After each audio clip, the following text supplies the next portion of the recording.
দাসপুর ১ নম্বর ব্লকের বৈকুণ্ঠপুরে অস্তলের নির্মাক মঠে এখানের বৃদ্ধাশ্রমে আজকে আমরা এসে উপস্থিত হয়েছি।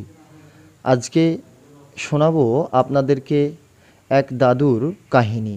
উনি কি করে এই বৃদ্ধাশ্রমে এলেন ওনারই কাহিনী শোনাবো। আপনার নাম? আমার নাম তপন কুমার দে। আপনার মূলত বাড়ি কোথায়? আমার 24 পরগনা। 24 পরগনায় বাড়ি? হ্যাঁ। আচ্ছা, আপনার 24 পরগনা কলকাতা লাগোয়া বাড়ি। হ্যাঁ। আপনি এই বৃদ্ধাশ্রমে কেন? আমার বাড়িঘর সবই ছিল এবং আমি বাড়িঘর ব্যবহার টাকা পেয়েছি না, একদিনকে বিশ্বাস করে দিয়েছি। সে আমাকে চিট করে দিয়েছে। আজ থেকে প্রায় 7 বছর হয়ে গেল। তার সঙ্গে আর কোনো যোগাযোগ নেই এবং আমি কোনো নথিপত্র রাখিনি। সেই হতে আমি কোনো এতেও যেতে পারিনি, কোনো কোর্ট বা এতে। এটা আমার নিজস্ব ফল্ট এবং এর জন্যে আমার বাড়ি কেউ দায়ী না। এবং আমার বাড়ির যে জমি ছিল সেখান থেকে আমি টাকা পেয়েছিলাম। সেই টাকা আমার ভাইপোকে দিয়েছিলেন। সেই ভাইপো আমাকে সেই টাকাটা পেয়ে আমি যে ব্যবসার বা যে কোনো একটা সঙ্গমে যাকে বিশ্বাস করে সে আমাকে চিট করে দিয়েছে। সেই চিটের জন্য আজকে আমাকে ঘর দোয়া ছেড়ে আমাকে পথের ধারে আসতে হয়েছে। এবং এখান থেকে এই যে আশ্রমে, এই যে বৃদ্ধাশ্রমে আছে, আমাকে নানা রকম যোগাযোগ করে আমি এই বৃদ্ধাশ্রমে এসেছি। এবং এটা আমার বড় সৌভাগ্য এবং আমি যে এখানে আসতে পেরেছি এটা আমার I must be glad to you and this my help to বৃদ্ধাশ্রম and I am very glad.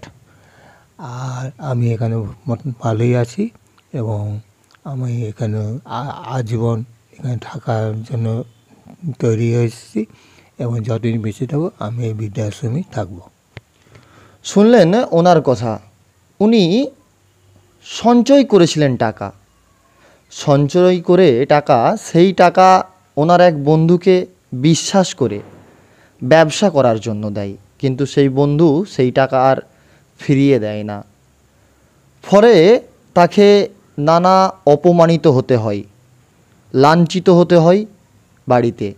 পরিস্থিতির শিকার হয়ে উনি কিন্তু আজকে এই অস্তলের বৃদ্ধাশ্রমে। শুধুমাত্র উনি নন, এই বৃদ্ধাশ্রমে আরও অনেকে আছে যারা পরিস্থিতির শিকার হয়ে, অনেকে আবার বাড়িতে লাঞ্ছনা হয়ে, বাড়িতে বঞ্চিত হয়ে, বাড়ির লোকের অপমান না সহ্য করতে পেরে এই বৃদ্ধাশ্রমে। প্রথমে আমি টাইমস বার্তার সকল দর্শক এবং কার্যকর্তাদের হার্দিক ধন্যবাদ জানাচ্ছি। এই টাইমস বার্তা হর সময় সমাজে পিছিয়ে পড়া মানুষ জন্য নিউজ করে থাকেন, সমাজের আয়না রূপে কাজ করেন। তার জন্য আমি তাদের প্রতি কৃতজ্ঞতা এবং ধন্যবাদ জানাচ্ছি।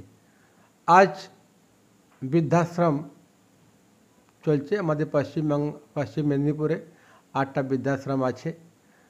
ভারত সরকার দ্বারা মান্যতাপ্রাপ্ত। এখানে বয়স মানুষরা থাকেন।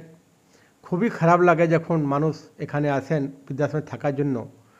আজ আমাদের সামাজিক ব্যবস্থা, এই যুবা বর্গটা এই ধরনের হয়ে গেছে কি বাবা মাকে নিজে দেখভাল ভালোভাবে করছে না, তারই ফলে এই বৃদ্ধাশ্রমে আসতে হচ্ছে।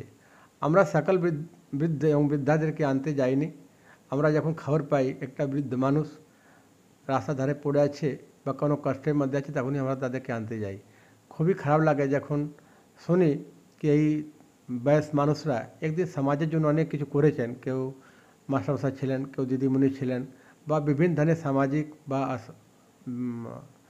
না ভাবে কাজকর্ম করেছেন, সমাজ কিছু দিয়েছেন। কিন্তু আজ যখন ওনাদের বয়স হয়ে যাচ্ছে তখন এই সমাজ দ্বারা ওনারা উপেক্ষিত হচ্ছেন এবং উচিত মর্যাদা সম্মান পাচ্ছেন না, পরিবার থেকে হোক বা সমাজ থেকে হোক।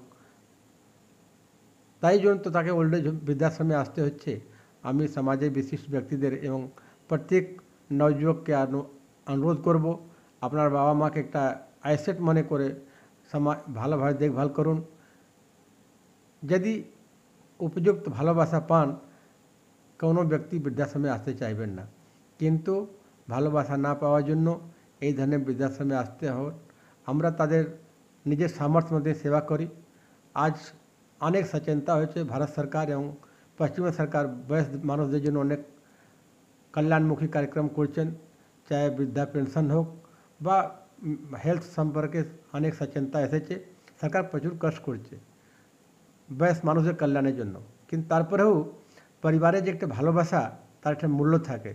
এই ধরনের মূল্য ভালোবাসা না পাওয়ার ফলে নাতি নাতনির সঙ্গে উপযুক্ত সম্মান না পাওয়ার, ঘরের মধ্যে বৌমার সঙ্গে একটা বিতর্কিত সম্পর্ক থাকার ফলে আমাদের বৃদ্ধাশ্রমে আসতে হচ্ছে। আমি সকল মানুষ কাছে অনুরোধ করব, আপনারা বাবা মাকে উপযুক্ত সম্মান দেন এবং ভালোবাসা দেন, তাকি কোনো বয়স্ক মানুষকে বৃদ্ধাশ্রমে না আসতে হয়। যেদিন বৃদ্ধাশ্রম বন্ধ হবে, এই প্রত্যেক বৃদ্ধাশ্রমে তালা বন্ধ হবে, সরকার বাহাদুরকে বৃদ্ধাশ্রম জন্য কোনো টাকা খরচা করতে হবে না, তখন মনে করবেন সমাজে একটা সুস্থ পরিবেশ ফিরেছে। আমি সকল যারা এই দর্শক আছেন সকলকে অনুরোধ করব, নিজে বাবা মাকে ভালো করে দেখুন, বৃদ্ধাশ্রমে তালাটা বন্ধ হোক, এই শুভকামনার সাথে আমি সকলকে হার্দিক ধন্যবাদ এবং কৃতজ্ঞতা জানাচ্ছি।